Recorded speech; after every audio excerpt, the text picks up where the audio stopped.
we're back. Welcome to the channel, guys. So we are still tackling this I think 1994. I want to say 94, but it may be a 95, but I'm gonna say 1994 Mazda RX-7, taking it back to stock. And we picked up some things from Mazda Tricks. If you don't know what Mazda Tricks is, look them up. MazdaTricks.com.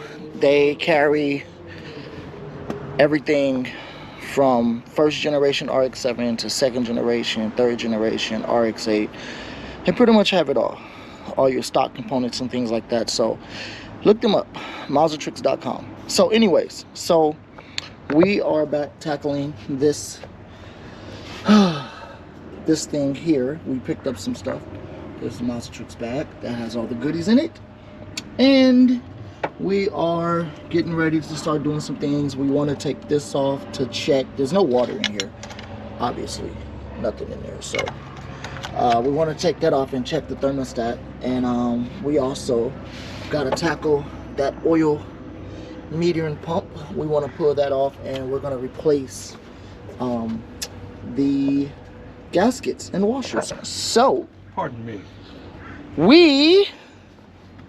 me and that guy right there are going to get started. So I'm going to put you guys on a time lapse, and we have a lot of work to do, so let's get to it.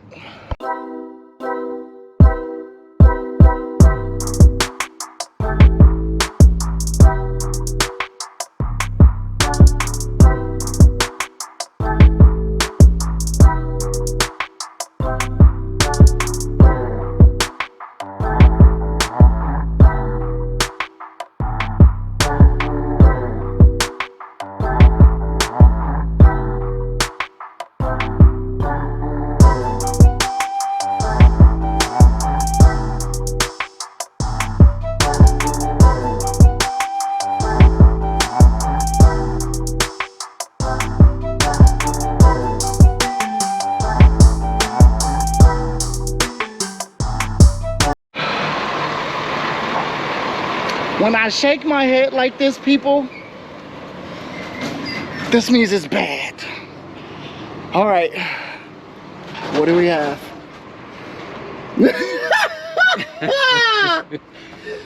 this is, hello. I'm looking. This is a 10mm socket.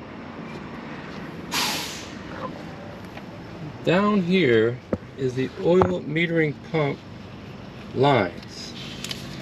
I went to go change the gaskets, the little brass washers, and this is how loose the lines were. They weren't even tight. They were like hand tight. That's the first one. I promise you, I didn't touch them.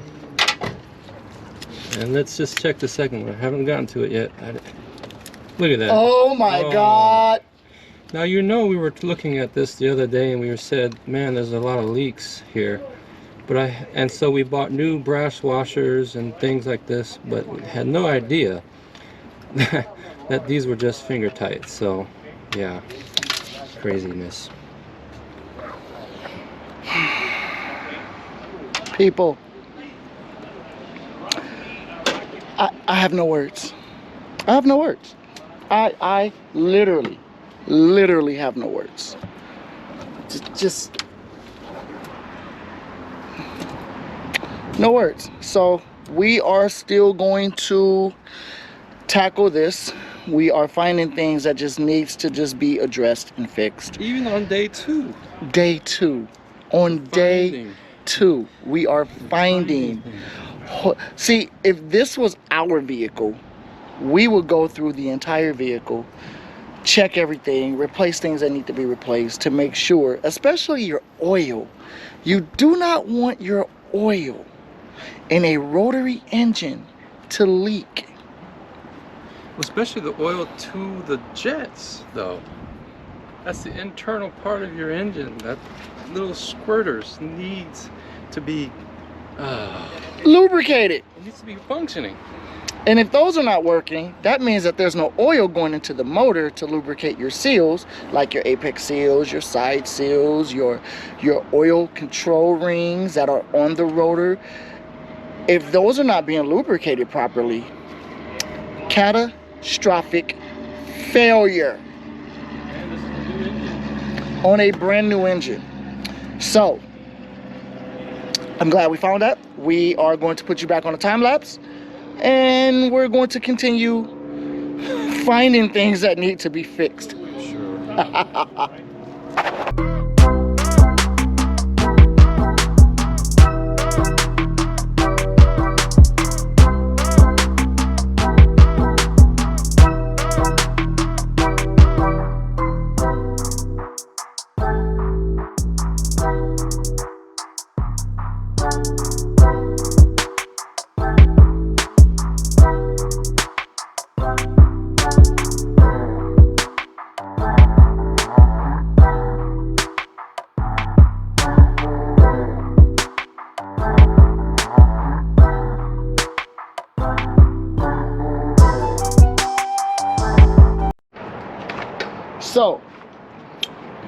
So, one more time. So, do y'all see this? Y'all, look at this. Look at this. Look.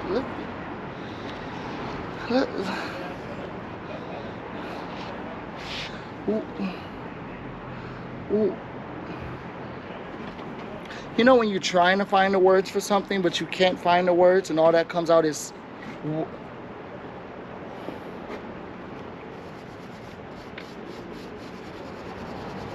So we don't take care of our cars now, people.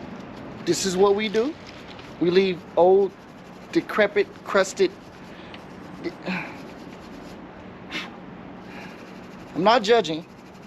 I'm just saying, this should have been changed.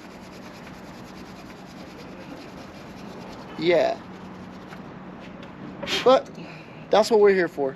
We're here to fix things. Rebuilt so engine, people. Rebuilt. you don't put this on a rebuilt engine. You when you rebuild your motor, things like water and oil, you tackle those so that you can have fresh parts. This is horrible. Horrible.